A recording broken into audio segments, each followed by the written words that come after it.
देखिए हमने अभी ये पढ़ा था कुछ दिन पहले कि करंट के अंदर जो इलेक्ट्रॉन्स होते हैं वो जिस वेलोसिटी से मूव करते हैं उसको क्या बोलते हैं?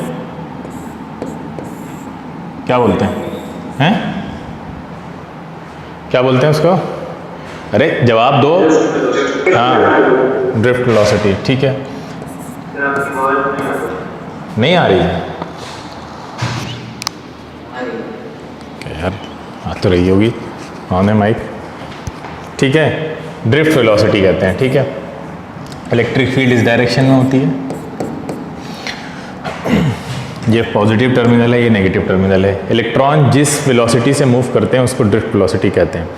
अच्छा, अगर आपको करंट निकालनी हो, जैसे हमने बताया था आपको कि पता करना हो कि कितने अमाउंट ऑफ करंट फ्लो कर रही है, तो आप क्या करते हैं? उसके लिए एक क्रॉस सेक्शन लेते हैं, याद है, छोटा सा, और उस क्रॉस सेक्शन से एक पर्टिकुलर टाइम में जितने इलेक्ट्रॉन पास हो रहे होते हैं उससे आप क्या निकाल लेते हैं? करंट निकाल लेते हैं। बोलो, फॉर्मूला पता है सबको?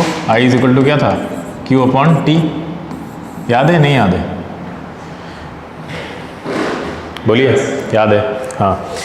अब देखिए यहाँ ध्यान से, थोड़ा सा हम लोग इससे ऊपर लेवल पे चलने जा रहे हैं, तो ध्यान से सुनना कि ड्रिफ्ट वेलोसिटी अप्लाई होने से पहले भी इलेक्ट्रॉन इधर उधर एक दूसरे से टक्कर मार रहे थे, और तब उनके पास एवरेज स्पीड हुआ करती थी कितनी?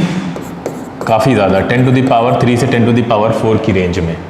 लेकिन क्या उनके पास एवरेज वेलोसिटी थी क्या तब, जब बैटरी अप्लाई?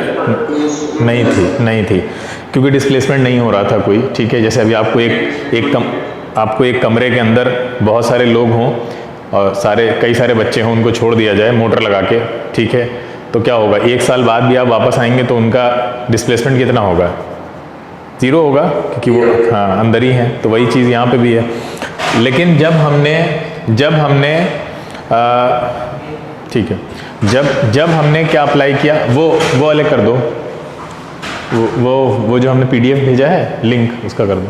हाँ, तो ये वाला जब हमने इसको बैटरी दी, ठीक है, इलेक्ट्रिक फील्ड मिल गई, तो इसके अंदर क्या आ गई?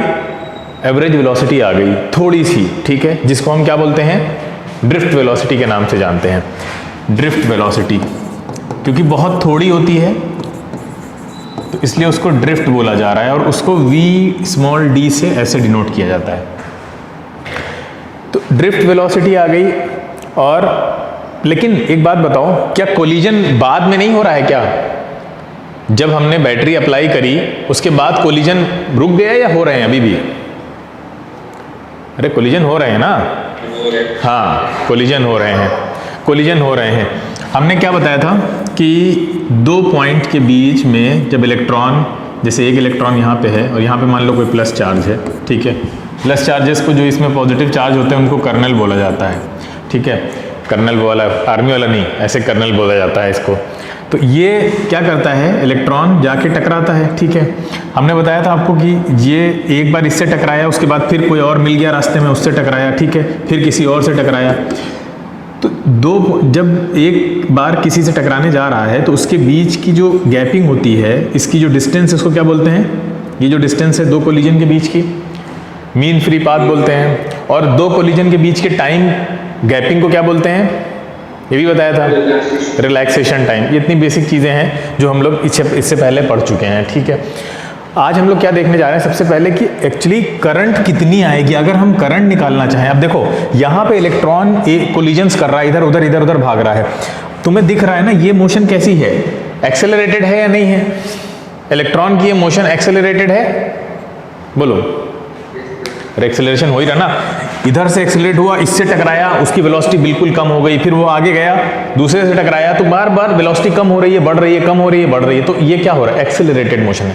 लेकिन एक्चुअल में हम क्या मानते हैं कि जब हमने इलेक्ट्रिसिटी दे दी इसको, तो इलेक्ट्रॉन बिल्कुल एक जैसे सोल्जर्स होते हैं, एक लाइन में मार्च पास करते हुए आगे चले जाते हैं। ठीक है, बिल्कुल ऑर्गेनाइज तरीके से, बिल्कुल एक कांस्टेंट मोशन होती है उनकी। तो यहाँ पे भी हम लोग मानते ये हैं कि जब ड्रिफ्ट, इसको आपने इलेक्ट्रिक फील्ड दे दी और इसके अंदर ड्रिफ्ट वेलोसिटी आ गई, तो इलेक्ट्रॉन अच्छे बच्चों की तरह आगे ड्रिफ्ट करते हैं, जैसे ये यहाँ दिखाया गया है, ये देखिए।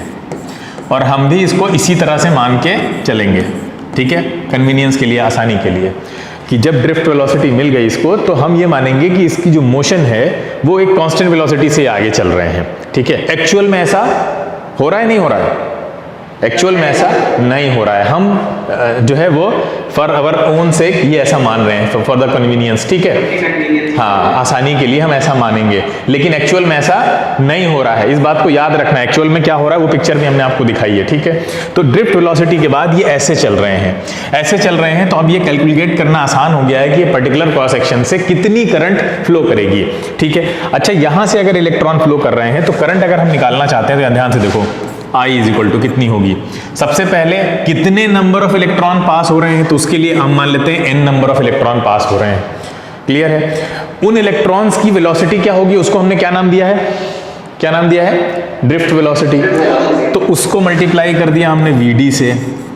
अब एरिया ऑफ क्रॉस सेक्शन भी आ जाता है, तो एरिया ऑफ क्रॉस सेक्शन को हम A मान लेते हैं, तो उसको मल्टीप्लाई कर दिया हमने A से।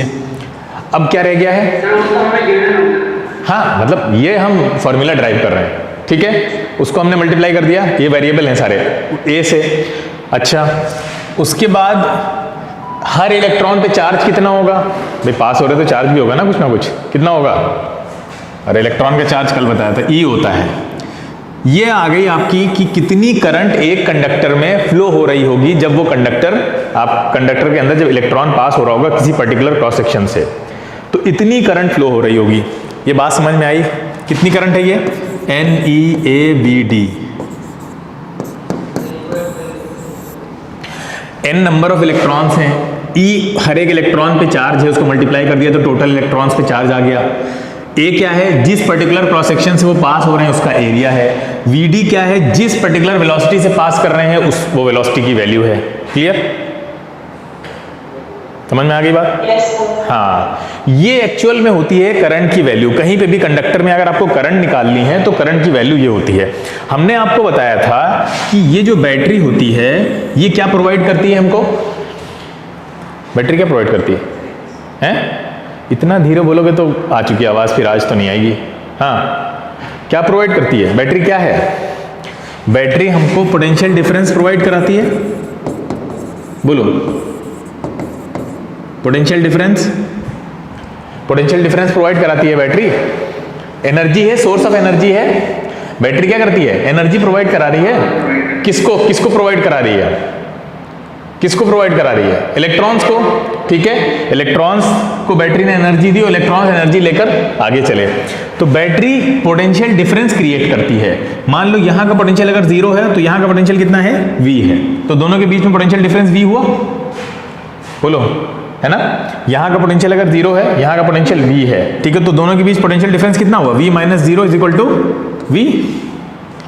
तो बैटरी पोटेंशियल डिफरेंस क्रिएट करती है, ठीक है, पोटेंशियल डिफरेंस क्रिएट करती है, तभी हाई पोटेंशियल से लो पोटेंशियल की तरफ आपकी करंट फ्लो करती है। इतना सबको क्लियर है, बोलो, इससे पहले डिस्कस कर चुके हैं ये, हाँ। अब एक सवाल का जवाब दो कि बैटरी जो पोटेंशियल डिफरेंस क्रिएट कर रही है, जो एनर्जी दे रही है हर इलेक्ट्रॉन को, कितनी एनर्जी दे रही है बैटरी, उसका क्या तरीका है, हम कैसे पता करेंगे हर इलेक्ट्रॉन को बैटरी ने कितनी एनर्जी दी। अगर हमको ये नहीं पता है कि बैटरी कितने वोल्ट की है, अभी तो हम फॉर्मूला ड्राइव कर रहे हैं ना, बैटरी कितने वोल्ट की तो बता लोगे। अगर हम कहें 1.5 वोल्ट की बैटरी है तो हर इलेक्ट्रॉन को कितनी एनर्जी मिल रही है, ये तो बता चुके हैं, 1.5 जूल। ये तो अगर आपको ये पता रहेगा तब तो आप बता लेंगे, लेकिन हमारा क्वेश्चन है कि V वोल्ट का पोटेंशियल डिफरेंस होगा तो हर इलेक्ट्रॉन को कितनी एनर्जी मिलेगी, कितनी पोटेंशियल एनर्जी मिलेगी,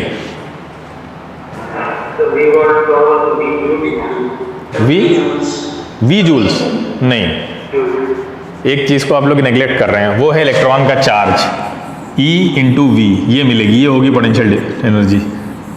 इलेक्ट्रॉन का चार्ज भी तो रखेंगे ना जब, तो याद रखिएगा कोई इलेक्ट्रॉन अगर V वोल्ट का पोटेंशियल डिफरेंस आपने बैटरी में क्रिएट किया है तो हर एक निकलने वाले इलेक्ट्रॉन के पास कितनी पोटेंशियल एनर्जी होगी, EV, कितनी होगी, E इंटू V। हाँ, इसको याद रखना है कि हर एक इलेक्ट्रॉन के पास EV होगी। बताओ, देखो इसमें कोई चीज पूछने वाली तो नहीं है, फिर हम इसको चेंज करें, जगह चाहिए होगी हमको, समझ में आ रही है बात। अच्छा, एक चीज बताओ यहीं पे कि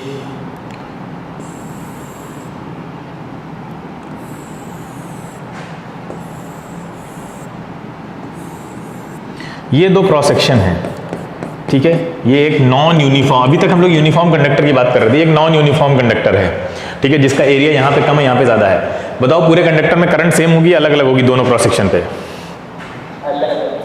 अलग अलग, अलग अलग हैं, सेम होगी। अच्छा, अलग अलग होगी।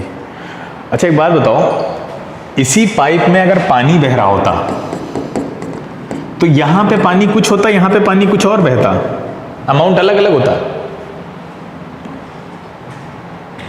बोलिए,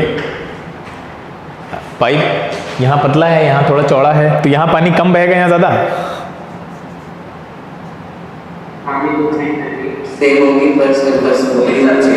नहीं, हम जितना पूछ रहे हैं उतना बताइए, पानी सेम बहेगा या अलग अलग?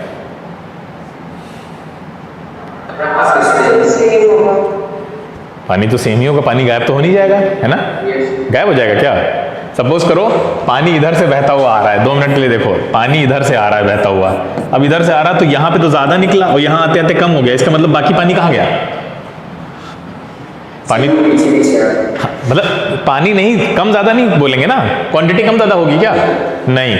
आप एक बात बताइए, जब आपको पानी दूर तक फेंकना होता है तो आप पाइप को दबाते हैं? yes. क्यों दबाते हैं? दबाने से क्या बढ़ जाता है? प्रेशर। उससे क्या बढ़ जाता है? स्पीड। हाँ, स्पीड, बिल्कुल सही। इसका मतलब ये है कि अगर एरिया कम करोगे तो वहां पे से गुजरने वाली जो पानी के पार्टिकल्स हैं उनकी क्या बढ़ जाएगी, या मॉलिक्यूल्स की क्या बढ़ जाएगी? यस। तो इस यहां से करंट में इलेक्ट्रॉन पास हो रहे हैं तो उनकी स्पीड यहां ज्यादा होगी, यहां कम होगी, इसका मतलब? Yes sir. बोलो। और इलेक्ट्रॉन की स्पीड को हम क्या बोलते हैं? लिखा हुआ है, ड्रिफ्ट वेलोसिटी बोलते हैं। इसका मतलब अगर हम यहाँ पे बोलें कि ड्रिफ्ट वेलोसिटी यहाँ की vd2 है, यहाँ की vd1 है, तो क्या हम बोल सकते हैं vd2 will be greater than vd1? Yes sir. यहाँ पे ड्रिफ्ट वेलोसिटी ज्यादा होगी, यहाँ पे ड्रिफ्ट वेलोसिटी के कंपैरिजन में। क्लियर है? ये बात समझ में आ रही है? तो नॉन यूनिफॉर्म कंडक्टर में आपसे अगर क्वेश्चन पूछा जा रहा है क्या चेंज होगा, ये बहुत लोग गलत कर देते हैं कि जैसे अभी आप लोगों ने खुद बोला कि यहाँ पे करंट कम होगी, यहाँ ज्यादा, करंट सेम होगी, करंट कम ज्यादा नहीं होगी, बस यहाँ पे क्या हो जाएगा कि स्पीड बढ़ जाएगी, बहुत तेज निकलेंगे यहाँ से, ठीक है। जैसे कहीं मूवी देखने गए हो थिएटर में, तो क्या होता है कि जब मूवी छूट रही है तो सब लोग एक साथ निकल रहे हैं, अब बड़े हॉल से आप निकल रहे हैं तो बहुत धीरे धीरे आगे बढ़ रहे होते हैं, लेकिन जैसे ही आप गेट पे पहुंचते हैं तो खटाक से आप बाहर निकल जाते हैं, होता है ऐसा? अरे जब जैसे ही गेट पे पहुंचते हो अचानक से बाहर निकल जाते हो, मतलब वो जो स्पीड पहले चल रही आ रही थी वो एकदम से बढ़ जाती है, होता है ऐसा? तो वही, वो गेट का जो एरिया है वो तो बहुत कम था और जब हॉल में थे तो उसका एरिया बहुत ज्यादा था। जहां एरिया कम हुआ वहां क्या बढ़ गई? आपकी स्पीड बढ़ गई, ठीक है। तो इसको बहुत ज्यादा प्रैक्टिकल लाइफ से भी आप समझ सकते हैं। तो ये बात समझ में आ गई होगी, ठीक है, कंडक्टर वाली। आगे चलें, बोलो, इसमें कोई डाउट तो नहीं है इतने में जो कुछ लिखा हुआ है बोर्ड पे? बोलिए भाई, कोई डाउट नहीं? हाँ हाँ हाँ। जो करंट का जो आपने डिराइव किया, ये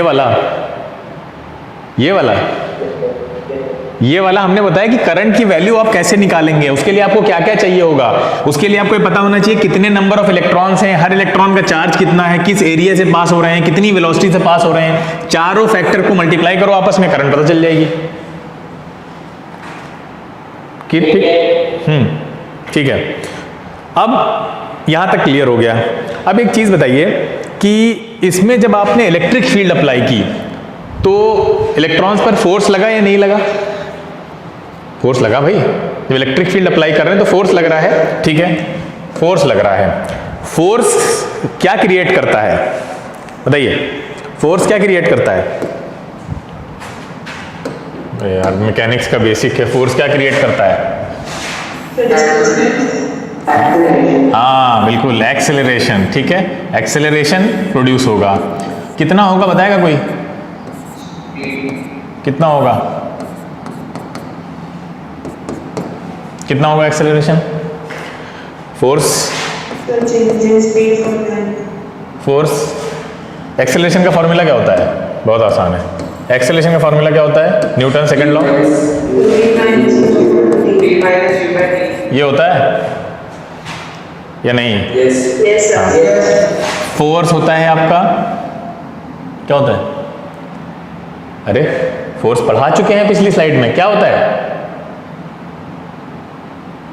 अरे इलेक्ट्रिक फील्ड जो फोर्स है, ई क्या होता है? EQ होता है। अरे इलेक्ट्रिक फील्ड इंटेंसिटी में फोर्स पढ़ चुके हैं, नहीं पढ़ चुके हैं? E is equal to F upon Q पढ़ा है, नहीं पढ़ा है हमने? अब तुम लोग ये भूल जाओगे बेटा, तो फिर कैसे हम एडवांस लेवल लेके चलें? ये सब चीज़ें तो बहुत ज़्यादा याद होनी चाहिए ना। ये भी समझाएंगे बैठ के, याद दिलाएं तुम लोग को। ये पढ़ा है फोर्स हमने, इलेक्ट्रिक फील्ड इंटेंसिटी में यही फोर्स लगता है ना चार्ज पार्टिकल पे, तो यही फोर्स लग रहा होगा यहाँ पे। अब कितना चार्ज है इलेक्ट्रॉन के पास? इलेक्ट्रॉन के पास कितना चार्ज है? ई चार्ज, ईवी नहीं, ईवी तो पोटेंशियल एनर्जी है। क्या मिक्स करते हुए एक दूसरे में? ईवी पोटेंशियल एनर्जी है जो उसको मिलती है यहां से। चार्ज कितना है? ई है ना चार्ज, तो ये हो गया एक्सेलरेशन। बोलो, इलेक्ट्रॉन पे जो एक्सेलरेशन है वो ये होगा ना? क्लियर है? बताइए, इतना आसान है, इतना कॉम्प्लिकेट करवा रहे हो, ऐसे ही टाइम निकलता जा रहा है।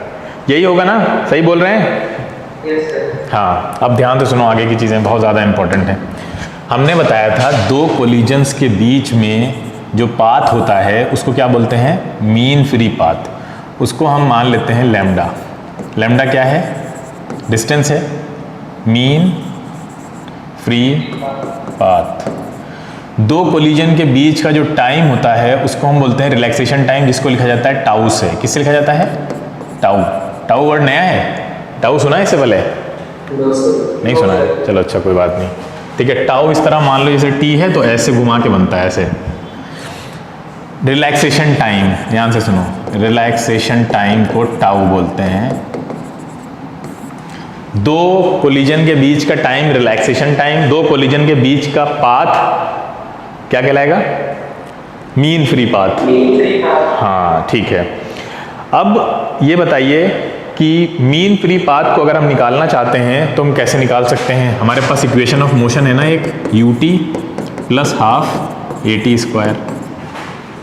इनिशियल स्पीड 0 मानते हैं तो क्या बन के आएगा? और डिस्टेंस क्या है यहाँ पे? h क्यों ले रहे हैं हम? s लेते हैं यहाँ पे, s ये लैम्डा है ना? तो लैम्डा इज इक्वल टू क्या आ जाएगा? ये तो 0 हो गया, प्लस हाफ। a कितना है? a कितना निकाला? e अपॉन t कितना है? टाइम, टाउ ये है ना? हाँ, टाउ स्क्वायर। टाउ ऐसे बनाते हैं जैसे इधर बना हुआ है ये, टी स्क्वायर। बोलो, इतना क्लियर है सबको? इसमें कोई प्रॉब्लम नहीं? नहीं है ना? अरे बेटा, हमने बताया दो कोलिजन्स के बीच का जो टाइम होता है उसको रिलैक्सेशन टाइम बोलते हैं। ये तो हम कई बार बोल चुके हैं। दो कोलिजन के बीच का डिस्टेंस को मीन फ्री पाथ बोलते हैं, उसको हमने लैम्डा मान लिया है। अब अगर हम इन दो कोलिजन के बीच की डिस्टेंस को निकालना चाहें तो हमारे पास एक इक्वेशन ऑफ मोशन है, जानते हैं हम निकालना, s is equal to ut plus half at square, है ना? इक्वेशन ऑफ मोशन में हम पढ़ चुके हैं। तो हमने s जो डिस्प्लेसमेंट था उसकी जगह पे हमने लैम्डा रख दिया। इनिशियल स्पीड 0 है, फिर एक्सेलरेशन अभी हमने निकाला है, और टाइम रिलैक्सेशन टाइम ही होगा ना दोनों के बीच का जो टाइम है, टाउ। क्लियर है? इतना समझ गए? तो लैम्डा की वैल्यू क्या आ रही है? हाफ ई एम अपॉन, इसको ऐसे लिखते हैं,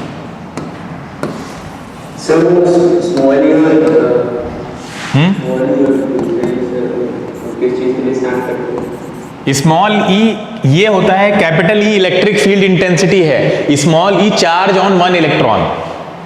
ठीक है, कैपिटल ई ये है इलेक्ट्रिक फील्ड जो आपने अप्लाई की, उसकी इंटेंसिटी को डिनोट कर रहा है, और स्मॉल ई एक चार्ज मतलब क्यू की जगह पे रखा है स्मॉल ई हमने, ये इसकी जगह पे क्यू चार्ज है ना, तो एक इलेक्ट्रॉन पे कितना चार्ज है? एक ही इलेक्ट्रॉन की तो बात कर रहे हैं हम यहाँ पे। ठीक है, ये हो गया। बोलो, ये समझ में आया? अच्छा, हमारे पास ड्रिफ्ट वेलोसिटी है, रिलैक्सेशन टाइम है और डिस्टेंस लैम्डा भी है, तीनों को मिला के एक फॉर्मूला बनता है ना? क्या बनता है? Speed is equal to distance upon time. बोलो, ये सब जानते हैं? सब जानते हैं तो क्या हम यहाँ ये लिख सकते हैं V D is equal to lambda divided by tau?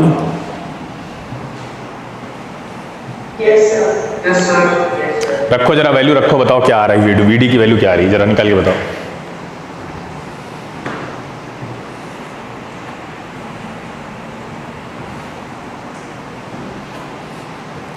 We D की वैल्यू क्या आ रही है?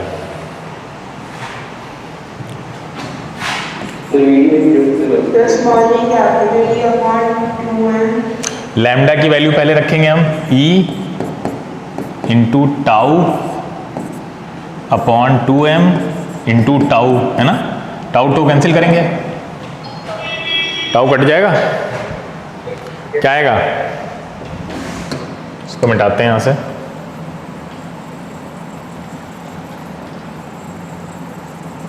ठीक है, ये सब हटाते हैं।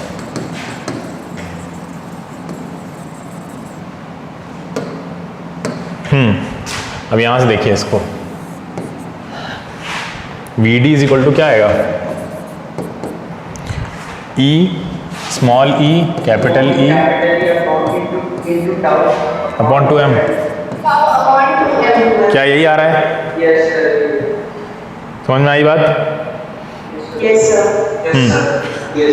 याद करो पीछे करंट का फॉर्मूला क्या लिखा था, कौन बच्चा बताएगा? हम बताएंगे नहीं। करंट का फॉर्मूला क्या लिखा था पीछे? I इज इक्वल टू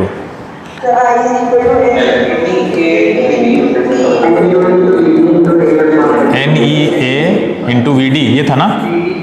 बताओ इसमें वी डी पुट करें तो कितना आएगा करंट?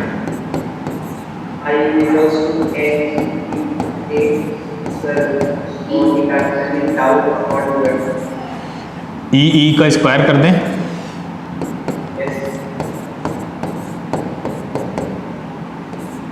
ये आएगा ना?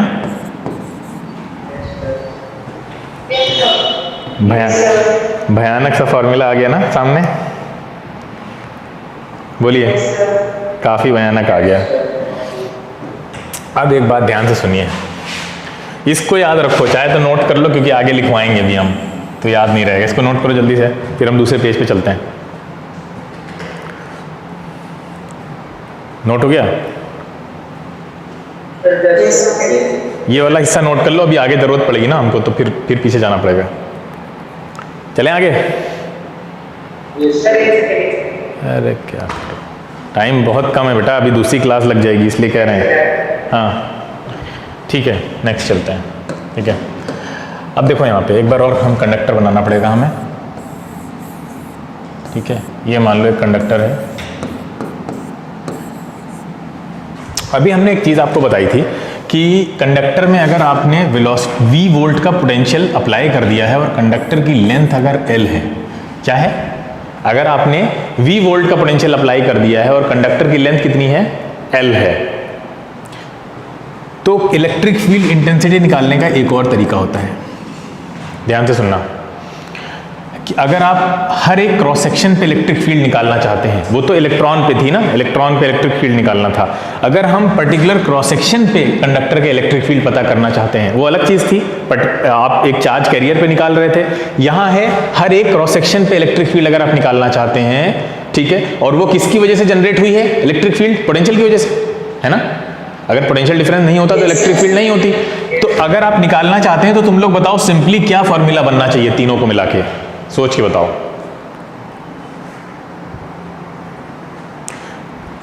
अरे ये जो V है ये इस L लेंथ के कंडक्टर में डिस्ट्रीब्यूट होगा, नहीं होगा? उसी से तो पता चलेगी।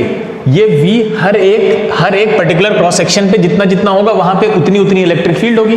बोलो, इस पोटेंशियल डिफरेंस से इलेक्ट्रिक फील्ड आ रही है ना, तो इसका मतलब क्या हम ये लिख सकते हैं V डिवाइडेड बाई L? बिल्कुल लिख सकते हैं, बिल्कुल लिख सकते हैं, ऑब्वियस सा फॉर्मूला है। E की वैल्यू आ गई V डिवाइडेड बाई L। यहां से पिछला वाला फॉर्मूले पे वापस चलते हैं, बताओ क्या था? I is equal to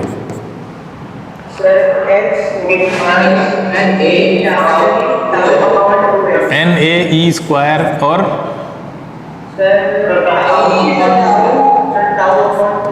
capital E भी तो था, सही लिखा है, सही है, सही लिखा है। हाँ, अच्छा यहाँ से ई को रिप्लेस करो, क्या लिख सकते हैं ई की जगह पे हम एन। हाँ, ये लिख सकते हैं ना। बोलो, यहाँ से पोटेंशियल डिफरेंस का फॉर्मूला क्या आएगा, ये बताओ।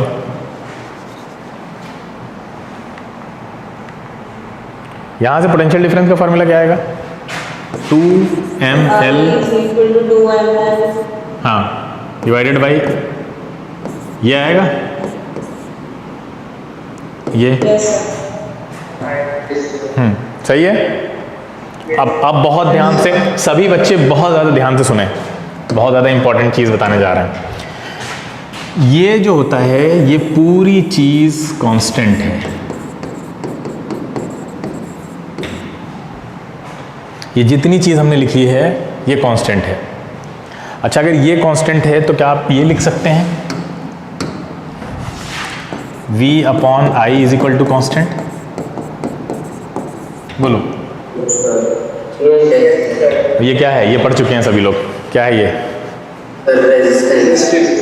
नहीं, अरे यार ओम्स लॉ है ये,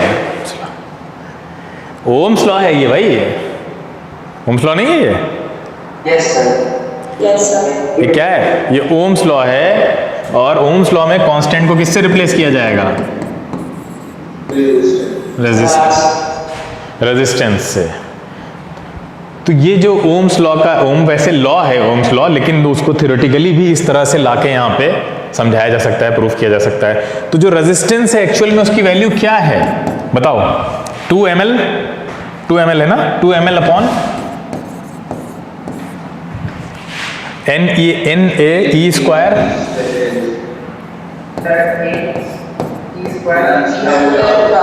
दिस इज रेजिस्टेंस।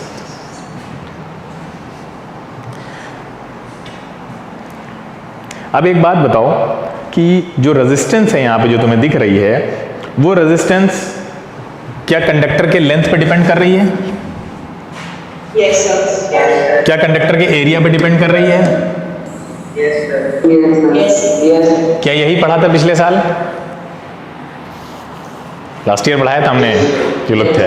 हाँ, डायरेक्टली प्रोपोर्शनल, इनवर्सली प्रोपोर्शनल, ठीक है। अच्छा, इन दोनों के अलावा यहाँ पे और चीज़ें भी दिख रही हैं आपको, इसको अगर हम उधर किनारे कर दें तो आपको ये दिख रहा है 2m divided by N E square tau, और इसको मैं अलग से लिख देता हूँ l डिवाइडेड बाई a। ये देखो, एक ये वाला फैक्टर दिख रहा है तुम्हें अलग से। एक बात बताओ कि एक पर्टिकुलर कंडक्टर के लिए, ठीक है, पर्टिकुलर कंडक्टर में कॉपर हो सकता है, कोई और भी हो सकता है, एक पर्टिकुलर कंडक्टर में उसका लेंथ भी अलग हो सकता है, उसका एरिया भी अलग हो सकता है। अलग अलग एरिया, अलग अलग लेंथ के कंडक्टर हो सकते हैं या नहीं हो सकते हैं? बोलिए। पॉसिबल है। एक कंपनी थी, ध्यान से सुनो, वो कंपनी जो है ऐसे ही रॉड्स बनाती थी, ठीक, कंडक्टिंग रॉड्स बनाती थी, और हर एक रॉड पे उसको उसकी रेजिस्टेंस मार्क करके वो भेजती थी। यानी ये जो रॉड है एक पर्टिकुलर लेंथ की, पर्टिकुलर क्रॉस सेक्शन एरिया की, उसकी रेजिस्टेंस वो लिख के भेजते थे, ठीक है। इसी तरह से हर एक रॉड पे वो रेजिस्टेंस को मेंशन करते थे कि इसकी ये रॉड है, इसकी ये, इस रॉड की ये रेजिस्टेंस, इस रॉड की रेजिस्टेंस है, फिर वो आगे उसी के अकॉर्डिंग दिखती थी, फिर वो यूज़ होती थी। तो कुछ टाइम के बाद मान लो उस कंपनी में एक अच्छा एम्प्लॉई आता है जो कि फिज़िक्स जानता है, ये सारी चीज़ें जानता था। तो वो कहता है अपने मालिक से कि आप मतलब इतना ज़्यादा काम जो करते रहते हैं, मतलब मान लीजिए कोई रेजिस्टेंस की रॉड टूट गई, अब जैसे ही वो टूट गई तो जो उन शॉपकीपर होता था वो वापस उनके पास भेजता था कि दोबारा से इसको जो है वो रेजिस्टेंस लगा के दो। क्यों भेजता था? क्योंकि अगर टूट गई तो उसके लेंथ और लेंथ में चेंजेस आ गए ना, लेंथ चेंज हो गई। अब लेंथ चेंज हो गई तो जो नई रॉड जो टूटी हैं दो अलग अलग, उनकी रेजिस्टेंस कैसे पता करेंगे अगर उनको ये सब नहीं मालूम है? तो वापस भेजते थे, तो उनके पास काफ़ी काम बढ़ जाता था इस वजह से। तो उसने एक स्मार्ट मेथड ये बताया कि आप इसी फॉर्मूले से रेजिस्टेंस कैलकुलेट करते हो। कौन सा फॉर्मूला? यही फॉर्मूला जो नीचे लिखा है हमने। तो उसने कहा कि आप अगर ये वाला फैक्टर, ध्यान से सुनना, अगर ये वाला फैक्टर, ये जो फैक्टर है बीच वाला, ये फैक्टर अगर लोगों को बता दो जिनको भी जो भी इसको भेजते हैं तुम्हारे पास वापस कैलकुलेट कराने के लिए, ये फैक्टर उनको बता दो, ठीक है, और उनसे कहो कि तुम इस फैक्टर को लेंथ से मल्टीप्लाई कर दो और एरिया से डिवाइड कर दो, तो वो खुद भी निकाल सकते हैं रेजिस्टेंस। बोलो, निकाल सकते हैं ना? अगर ये फैक्टर बता दिया जाए और फिर क्या रह जाएगा भाई? लेंथ से मल्टीप्लाई करके एरिया से डिवाइड करना मुश्किल नहीं है। मुश्किल क्या है? ये फैक्टर ना, देखो कॉम्प्लिकेटेड दिख रहा है यहाँ पे। तो ये वाला जो फैक्टर है, ये फैक्टर अगर आप बता दें, और ध्यान से देखो, एक कंडक्टर में उसकी लेंथ वेरी कर सकती है उसी कंडक्टर की दूसरी रॉड से, यानी कॉपर की 2 रॉड्स हैं, 2 रॉड्स में ऐसा हो सकता है कि दोनों एक दूसरे की लेंथ एक दूसरे से अलग हो, एरिया अलग हो, मोटी हो पतली हो, लेकिन क्या उस कंडक्टर का मास अलग होगा? नहीं अलग होगा। दूसरी चीज, क्या उसमें नंबर ऑफ इलेक्ट्रॉन्स जो फ्री होंगे वो अलग अलग होंगे? नहीं होंगे, है ना? क्या इलेक्ट्रॉन का चार्ज अलग होगा? नहीं अलग होगा। क्या रिलैक्सेशन टाइम अलग होगा? नहीं अलग होगा। बोलो, बात समझ में आ रही है? ये वाला फैक्टर किसी पर्टिकुलर कंडक्टर के लिए कांस्टेंट है या नहीं है? हाँ, जबकि उसी कंडक्टर की 2 अलग अलग या 50 अलग अलग रॉड्स के लिए एल और ए वेरी कर सकते हैं ना? बिल्कुल कर सकते हैं। यानी ये वाला जो मतलब कांस्टेंट है, ये मटेरियल पे डिपेंड कर रहा है ना? ये दोनों मटेरियल पे डिपेंड नहीं कर रहे, ये कर रहा है ना? बोलो, ये कॉपर की रॉड, जब तक रॉड कॉपर की है आप उसको मोटी बनाइए पतली बनाइए, ये नहीं बदलेगा। हाँ, अगर आप कॉपर से स्विच करके सिल्वर में चले जाएंगे तो ये बदलेगा। बोलो, तब बदलेगा ना? तब तो हर चीज अलग हो जाएगी, free number of free electron अलग हो जाएंगे, रिलैक्सेशन टाइम उनका अलग होगा, उनके अंदर उनकी ड्रिफ्ट वेलोसिटी अलग होगी, सब कुछ अलग होगा। लेकिन अगर आप मटेरियल स्विच नहीं कर रहे हैं, सिर्फ लेंथ और एरिया से खेल रहे हैं, तब तक ये चीज नहीं बदलेगी। यानी ये मटेरियल की प्रॉपर्टी है और इसीलिए ये कांस्टेंट है, और इसीलिए इसको बोलते हैं रेजिस्टिविटी। बात समझ में आई? ये कांस्टेंट है, तो ये कांस्टेंट जब हम यहां पे रखते हैं, इसको रो से डिनोट किया जाता है, तो फॉर्मूला बन जाता है रो एल अपॉन ए। बोलिए। हाँ, इस पूरे कांस्टेंट को 2m upon N E square tau, क्योंकि ये मटेरियल पे डिपेंड कर रहा है, इसलिए इसको सिंगल किसी भी सिंबल से रिप्लेस किया जा सकता है, तो उसको रो मान लिया गया। रो क्या है? रेजिस्टिविटी है, जो कि मटेरियल पे डिपेंड करती है, जो इन फैक्टर्स से निकाली जाती है। तो अगर वो दुकानदार ये बता दे कि कॉपर की रेजिस्टिविटी कितनी है, तो जिनको बेची गई है वो उसके लेंथ और उसके एरिया से मल्टीप्लाई करके डिवाइड करके निकाल लेंगे ना उसकी रेजिस्टेंस। आसान है ना निकालना फिर तो। हाँ, तो यही मेथड बताया गया, क्योंकि आप देखते होंगे बुक्स में लिखा होता है resistivity of copper this, resistivity of gold this, resistivity of silver ये है, ठीक है, एल्युमिनियम की ये है। तो मटेरियल की रेजिस्टिविटी हमेशा कांस्टेंट रहेगी। कॉपर की 10 रेजिस्टिविटी नहीं हो सकती, एक ही होगी। हाँ, कॉपर की लेंथ अलग अलग हो सकती है, एरिया ऑफ क्रॉस सेक्शन अलग अलग हो सकता है, ठीक है।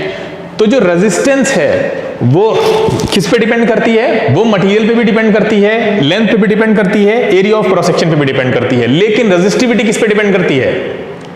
रेजिस्टिविटी सिर्फ मटेरियल पे डिपेंड करेगी। बात समझ में आ रही है? नहीं आ रही है? Yes sir. बोलो। हाँ, तो ये जो फॉर्मूला हम लोगों को डायरेक्ट पढ़ाया जाता है वो ऐसे आया है। अब बात समझ में आई पूरा ये कहानी? यहां से हम ओम्स लॉ भी आया, ये ओम्स लॉ है, ये ओम्स लॉ था, हम ओम्स लॉ में पहुंच गए। ओम्स लॉ और रेजिस्टेंस दोनों एक दूसरे से रिलेटेड हैं, क्योंकि कांस्टेंट को हटा के रेजिस्टेंस लाई जाती है, ठीक है। तो ये है पूरी कहानी। अब आगे चलते हैं हम लोग। हमने क्या देखा? रेजिस्टिविटी देखी, और क्या देखा? रेजिस्टेंस देखा। एक सवाल आप लोगों से है, मान लीजिए एक बैटरी है, ये बैटरी में अगर यहाँ 0 पोटेंशियल डिफरेंस है तो यहाँ V वोल्ट होगा, यहाँ का पोटेंशियल V है तो पोटेंशियल डिफरेंस क्या होगा? V होगा, है ना? V होगा, कंफर्म बताइए, V होगा ना? बोलिए।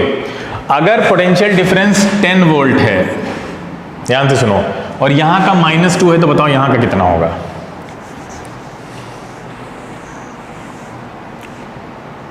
अब सन्नाटा हो गया, है ना? बताओ कितना होगा? कितना? 12 भाई, यहां x मान लो ना, तो x minus 2 is equal to 10। आसान है निकालना। कितना आएगा? x plus 2 is equal to 10, तो x इज इक्वल कितना आ गया? ये तरीका लगाओगे तो कभी गलत नहीं होगा, वरना तो गलत होना ही है। इधर -12 रख दोगे, कहीं कुछ भी रख दोगे। बात समझ में आ रही नहीं? बोलिए, क्लियर है? कैसे आया? अच्छा क्लियर है तो बताओ, ये अगर 4 वोल्ट है, ये -2 है, तो ये बताइए।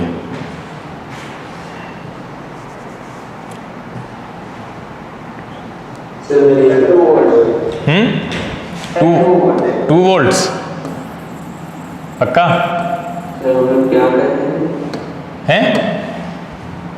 सर क्या करते हम लोग इलेक्ट्रिसिटी -2। अरे -2, इसको x मान लो ना इस बार, ऐसे = 4। बोलो क्लियर है ना? ये x उधर जाएगा, ये 4 इधर आ जाएगा, कितना आएगा? -6। देखो गड़बड़ कैसे हो रही है, थोड़ा सा कैलकुलेशन है तो मैथ्स का बहुत सिंपल कैलकुलेशन। तो ऐसे सिंपल क्वेश्चन भी गलत हो जाते हैं अगर आपने इस तरह से नहीं सोचा हुआ है। चलिए वापस आते हैं। हमने पढ़ा रेजिस्टेंस। रेजिस्टेंस पढ़ा हमने, R = ρl/A। ये फॉर्मूला कहाँ से आया, सबको क्लियर हो गया। रेजिस्टेंस की जो यूनिट होती है वो है आपकी ओम। क्या होती है? ओम। ओम एक जॉर्ज साइमन ओम जर्मन साइंटिस्ट थे, उनके नाम पे रखा गया। ठीक है, रेजिस्टेंस की यूनिट होती है ओम। फिर आती है आपकी रेजिस्टिविटी। रेजिस्टिविटी को आप कैसे निकाल सकते हैं? यहाँ से RA/L से निकाल सकते हैं, ऐसे निकाल सकते हैं ना? बोलो, आपको पता है इसकी अगर हम यूनिट निकालें तो इसकी यूनिट, ये तो मीटर होगा, ये दोनों की यूनिट मिलके मीटर। Yes sir. हाँ, तो इस और रेजिस्टेंस की ओम है तो इसकी यूनिट क्या हो जाएगी? ओम। क्या हो रहा है? हाँ, ये क्या हो रहा है?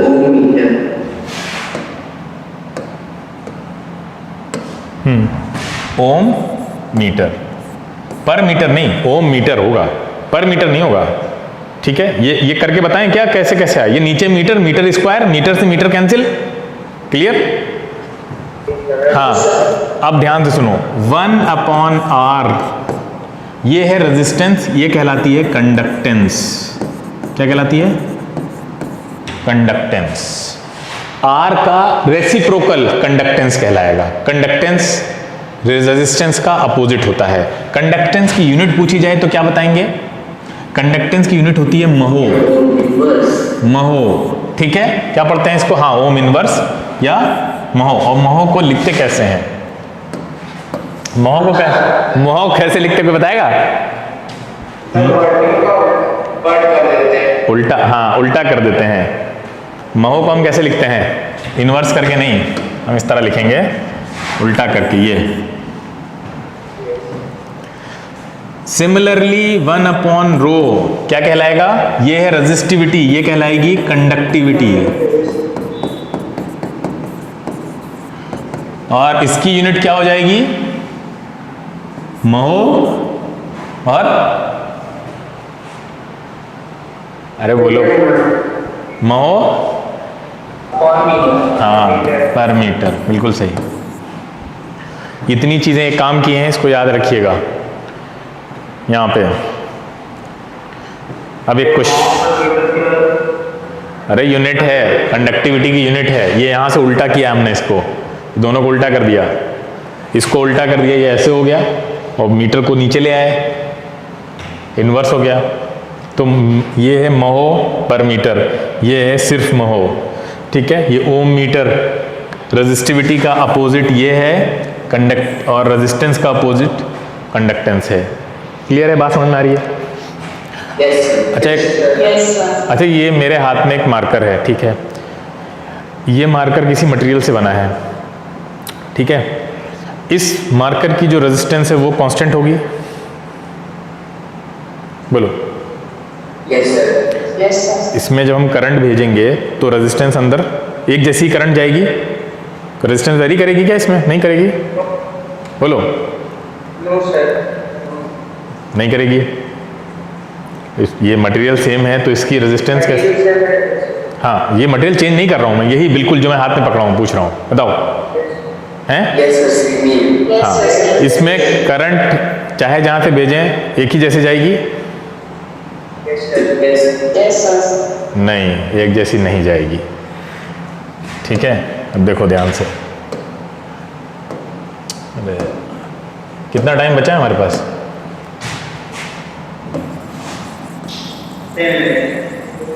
10 मिनट्स। अच्छा, चलो कोशिश करते हैं 10 मिनट्स में करने की।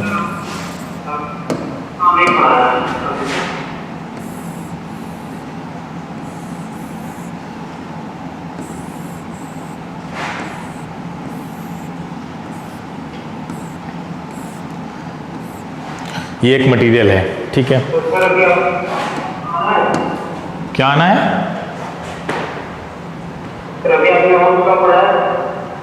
हाँ, ओम्स लॉ मतलब अभी बताया इसी में, उससे पहले नहीं बताया था। आगे पढ़ाएंगे पूरी तरह से, अभी तो हमने पूरा उसमें सीरीज में आ गया था ना, तो बता दिया है। आगे ये सारी चीज़ें, रेजिस्टेंस, ओम्स लॉ, इस सबको भी पढ़ाएंगे ना। अभी नहीं पढ़ाया, वो देखा ना तुमने, ये वाला, इससे बोल रहे हो? नहीं, अभी नहीं पढ़ाया है, ठीक है। अभी बताएंगे ओम्स लॉ के बारे में डिटेल में। अभी तो ये प्रूफ में सारी चीज़ें कनेक्टेड थी ना एक दूसरे से, इसलिए आ रहा था। अब देखो ध्यान से, कुछ समझ में नहीं आ रहा बेटा, क्या कह रहे हो तुम? ये हो गया C, ये A है मान लो, ये आपका B है, ये हो गया C। आपने करंट भेजी नीचे से ऐसे। जरा रेजिस्टेंस बताओ यहाँ का, इस मटेरियल सेम है, रेजिस्टेंस बताओ, बोलो जल्दी बोलो, क्या होगा यहाँ का रेजिस्टेंस? क्या होगा? रो तो रहेगा ही। एल क्या लेंगे? अरे एल क्या लेंगे? बी लेंगे? अरे भैया ये नीचे वाले सरफेस की बात हो रही है, ये सरफेस है, ये देखो ध्यान से। हाँ, सी, और नीचे क्या होगा? एरिया।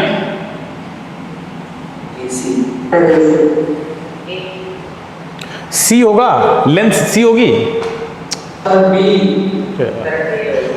अरे ये भी बता रहे हैं कुछ, मान लो क्या मतलब, कैसे है, कैसे ए कैसे निकाल लिया आपने? इतने महान आप कैसे हो गए? ए कैसे पता चल गया आपको? ये ऐसे जा रही है करंट, तो ऐसे जा रही है, तो इसकी लेंथ लेंगे ना आप। ये लेंथ कितनी है?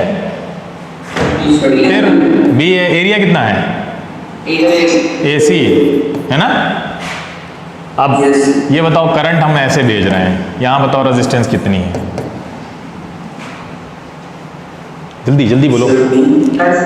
रो इंटू, अरे सेम क्या? हाँ, ऊपर से भेजेंगे तो कितनी होगी? सेम रहेगी, सब कुछ सेम। हाँ बिल्कुल ठीक है। अच्छा बताओ, इधर से भेजें तो?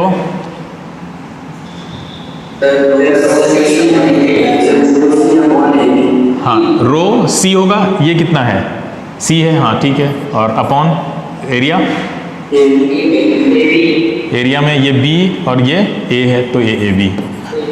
क्लियर है? अच्छा बताओ, ऐसे अंदर भेजें ये वाला, अब बताओ। रो कितना? A अपॉन BC है।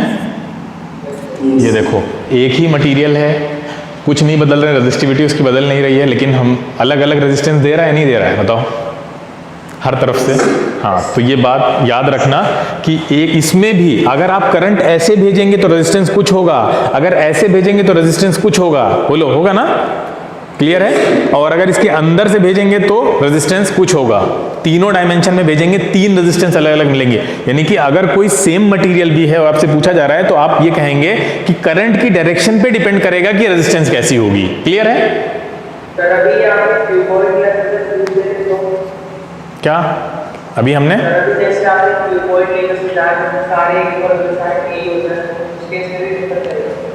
नहीं, तो देखेंगे ना हम लोग इसी तरह से।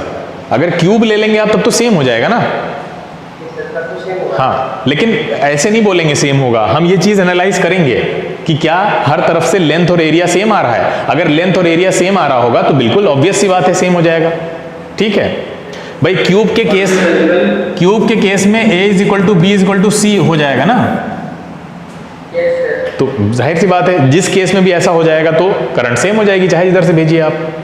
ठीक है, कॉन्सेप्ट तो समझ में आना चाहिए ना कि हाँ ठीक है, रटना नहीं।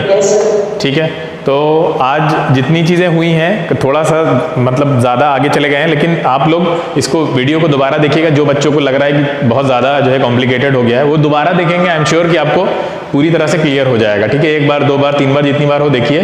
फिर हम लोग जब अब नेक्स्ट टर्न पे मिलेंगे, ठीक है, तो तब आप अगर इसके डाउट हो तो ज़रूर पूछिएगा। ठीक है, और नेक्स्ट टर्न पे हम ये देखिए आपके लिए तैयार था पहले ही कि ओम्स लॉ और अब जितना भी हमने इसमें आपको कराया है उसको, जो भी आपके सिलेबस में है उसको फिर से हम पूरा रिवाइज कराएंगे। एक एक फैक्टर, किन फैक्टर पे रेजिस्टेंस डिपेंड करती है, वो सारी चीज़ें हम लोग देखने वाले हैं। ओम्स लॉ को भी थोड़ा सा डिटेल में देखेंगे जो सिलेबस में है आपके। ठीक है, क्लियर है?